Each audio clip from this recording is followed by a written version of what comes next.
Hello guys and welcome to the channel. आज म तपाईहरुलाई स्वप्न सुमनको फर्की आउने छु भन्ने गीतको ट्युटोरियल दिन जाँदै छु। ट्युनिङ चाहिँ स्ट्यान्डर्ड ट्युनिङ नै हो र केपो चाहिँ थर्ड फ्रेटमा राख्नु पर्ने हुन्छ।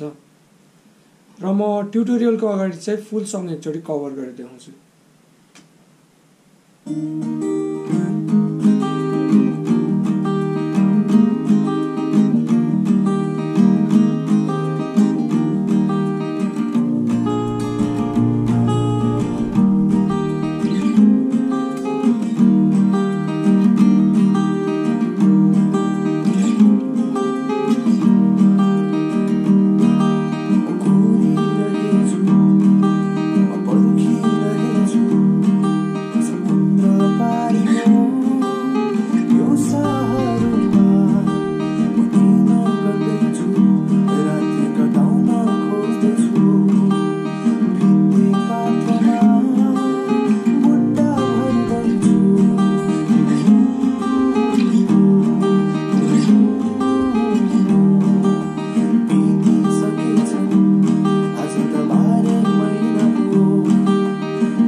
सो इन्ट्रोको प्लकिङ चाहिँ म एकचोटि बजाइदिन्छु।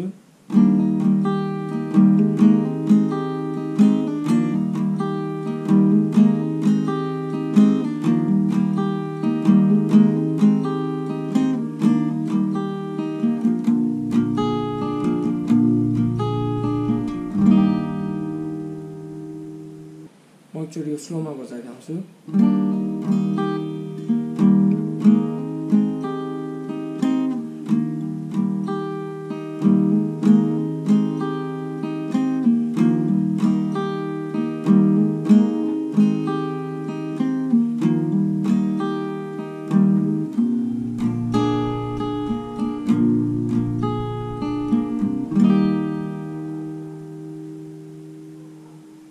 फेरि एकचोटि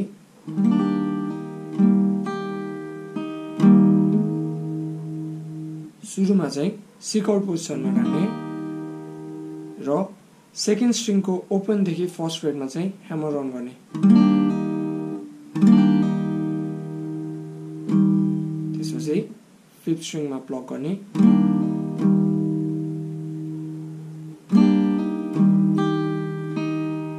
त्यसपछि फर्स्ट स्ट्रिङ र सेकेन्ड स्ट्रिङ।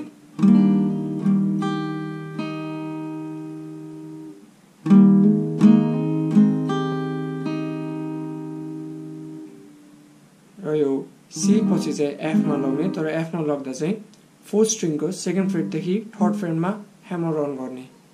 जस्तै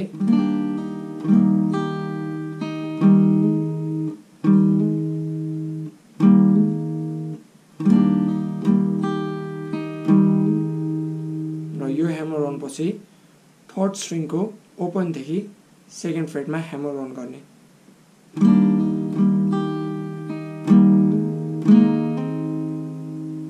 र यति बेला चाहिँ हामी एफ कर्डमा हुन्छौँ।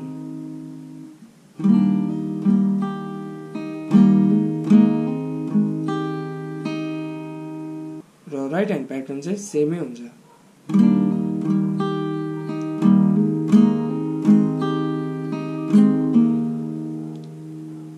लास्टमा चाहिँ थर्ड स्ट्रिङको सेकेन्ड फ्रेटदेखि फेरि ओपनमा पुल अफ गर्ने।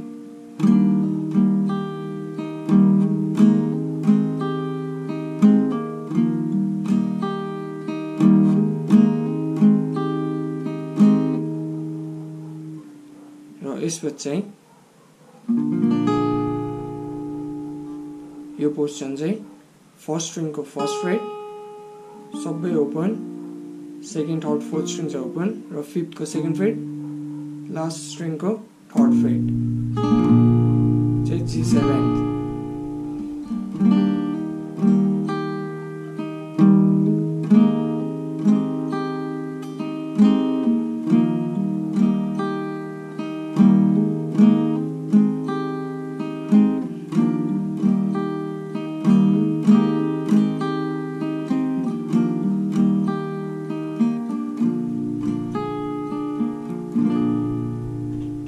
विदाउट ब्लकिङ चाहिँ कर्डहरु चाहिँ सी एफ सी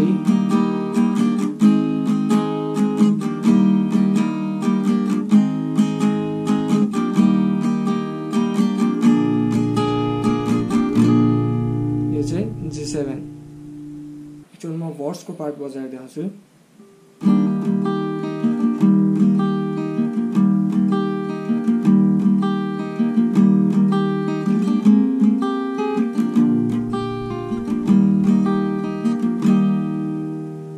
प्लकिङ गर्नुहुन्छ भने चाहिँ डाउन डाउन, त्यसपछि फर्स्ट सेकेन्ड थर्ड स्ट्रिङ।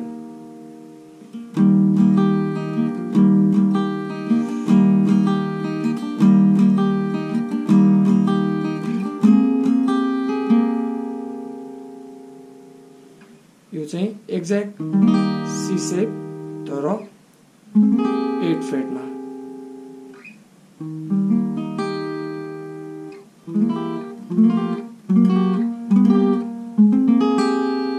यसमा राइट ह्यान्ड प्याटर्न चाहिँ सेम।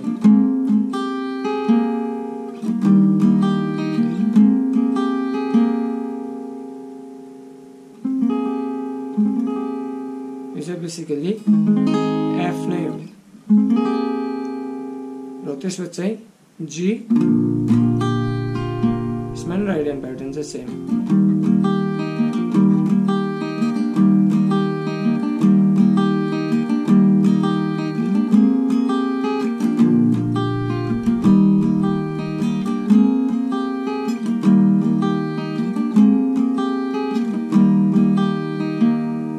र प्री कोरसको कर्ड चाहिँ F, G, C।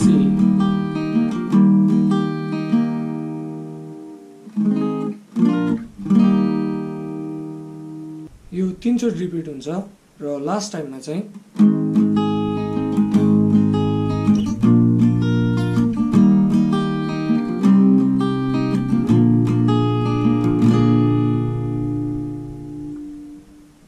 F, G, C, A minor, G7। र त्यसपछि सेकेन्ड भर्समा पनि फर्स्ट भर्सकै कर्डहरु लाग्छ र त्यो बिचको एउटा कर्ड चाहिँ यो चाहिँ बेसिकली G7 कै अर्को इन्भर्जन हो। यसमा चाहिँ फर्स्ट स्ट्रिङ ओपन, सेकेन्ड स्ट्रिङको third fret, third string open, fourth स्ट्रिङको थर्ड फ्रेट, फिफ्थ स्ट्रिङको सेकेन्ड फ्रेट र लास्ट स्ट्रिङको थर्ड फ्रेट।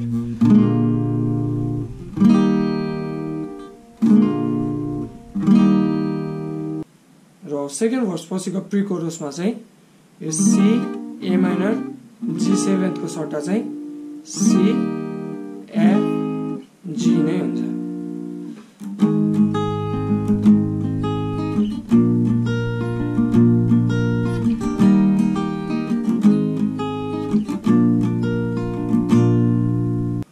र कोरसमा चाहिँ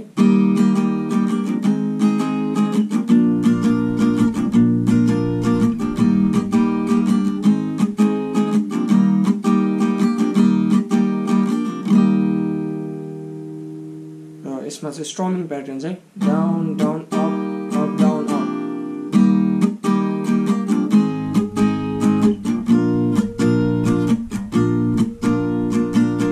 कर्डहरु चाहिँ C, F र G। फेरि एकचोटि स्ट्रमिङ प्याटर्न हुन्छ down down up up down up down down up.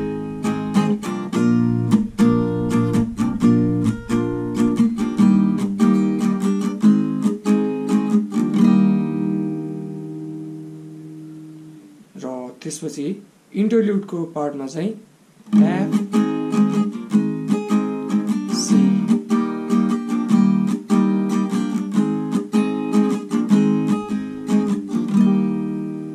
इन्टरल्युड भनेको चाहिँ म एकचोटि बजाइदिन्छु यहाँ।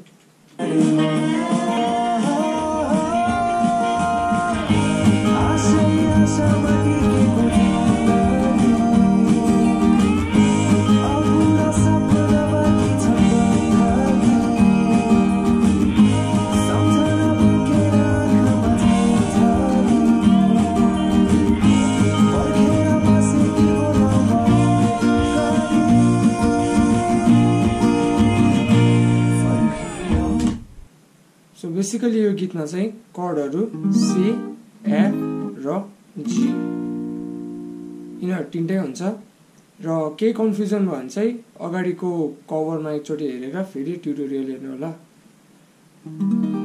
So okay guys, thanks for watching this video. अरु पनि कुनै ट्युटोरियल रिक्वेस्ट छ भने चाहिँ please let me know in the comments and don't forget to like, share and subscribe.